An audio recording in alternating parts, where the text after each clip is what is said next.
feel like the more you allow yourself to heal, the better you'll feel. And then the better you feel, the more you allow yourself to heal. And, you know, I do understand that everything don't work the same for everybody. You know, I just like to tell y'all about me, right? Because like I always tell y'all, I'm talking with you, not at you. So I'm a true beholder of healing. I feel like, I mean, like from childhood trauma to relationships to friendships, like, I'm not going to say like I'm just, you know, 100% at my purpose, but I do feel like I have done a lot of healing.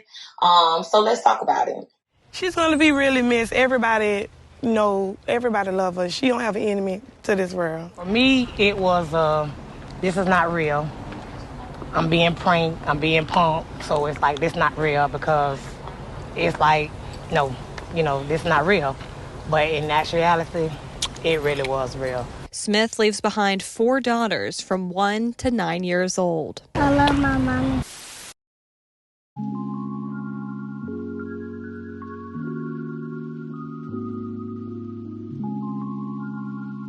Y'all know this is a no judge zone. I'm never talking at y'all. I'm always talking with y'all. So if y'all want to talk about something, let me know. I hope everybody out there still healing, still forgiving, still, moving along. I hope nobody out there ain't settling or nothing. And when I say settling, I mean settling in like everything. 28-year-old Tayda Smith was a loving and devoted mother to 4 beautiful girls, ranging in ages 1 to 9. Her girls meant the world to her. The bond she shared with them was unbreakable. She was strong, sweet, humble, and had an amazing sense of humor. She was easily the life of the party. Loved ones describe her as an inspirational speaker and generous person whom everyone loved. Tayda ran a podcast called Girl Talk by Say, where she would take calls from listeners and pray for them or counsel them. In the early morning hours of May 1st, Tayda decided to stop at the Raceway gas station on Lem Turner Drive. What started as a simple stop at a gas station would soon turn tragic. Around 2:30 a.m., police responded to reports of multiple gunshots being fired at the Raceway gas station. When they arrived, they would find a woman lying against a gas pump, suffering from multiple gunshot wounds. Smith's life was cut short by gun violence this weekend. According to police, her body was found lying against a gas pump next to a car at this Raceway gas station. A witness told News4Jax they heard what sounded like 50 to 75 rapid-fire shots. You can see dozens of evidence markers at the back of the parking lot. Sadly, Tayda was pronounced dead on the scene. The morning after the shooting, bullet holes riddled pump numbers 9 and 10. A news crew at the scene saw at least 6 bullet holes in the car and dozens of evidence markers in the back of the parking lot. Several evidence markers were also seen around the vehicle. Tayda was one of 2 shooting deaths on Saturday night. A third person was also injured in a shooting that night. Witnesses recall hearing gunshots and share concerns about the gas station. People in the community say a lot of activity goes on at this particular gas station and that they have requested an increase in police presence on multiple occasions. Loud music along with cars and motorcycles doing burnouts is very common on Friday and Saturday nights. Evidence of a burnout could be seen on the ground. And neighbors say damage to a support beam next to a gas pump was caused 2 Friday nights ago when a car performing stunts crashed into the beam.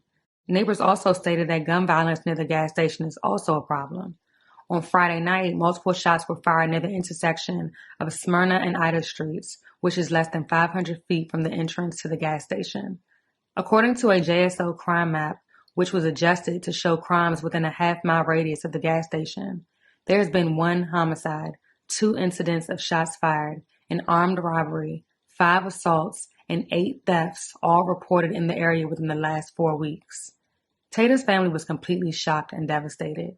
According to them, she was loved by everyone and had no known enemies. They had a hard time understanding why anyone would do this to her. They believed she was in the wrong place at the wrong time, or maybe a possible case of mistaken identity. Tayda Smith's family remember her as an inspiration and a giving friend, but as a mother above all. She loved her girls. She loved her girls dearly, and her girls loved her.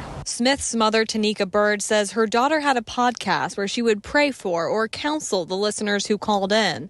She says Smith touched many people with her positive attitude. Telling me, hold my head up, it's okay, stuff like that. She's one of 3 people killed in Jacksonville over the weekend. My condolences are to the other families, because I know firsthand what they're going through and how they're feeling. Tayda received an outpour of love on social media, with family, friends, and even people who didn't know her personally, reminiscing on how much of an amazing woman she was. Beautiful, both inside and out. I didn't know Tayda like everyone else, but when I posted I had lupus, she reached out to me, prayed for me, and told me not to give up. I told her I'm not, because I'm walking with God, and he already told me that he's going to heal me. And she said, "That's right, Robin. Believe him, and it will be done." After that, she continued to check on me from time to time, talking to me as if she knew me. Another post read, "I don't know her personally, but it's like I knew her.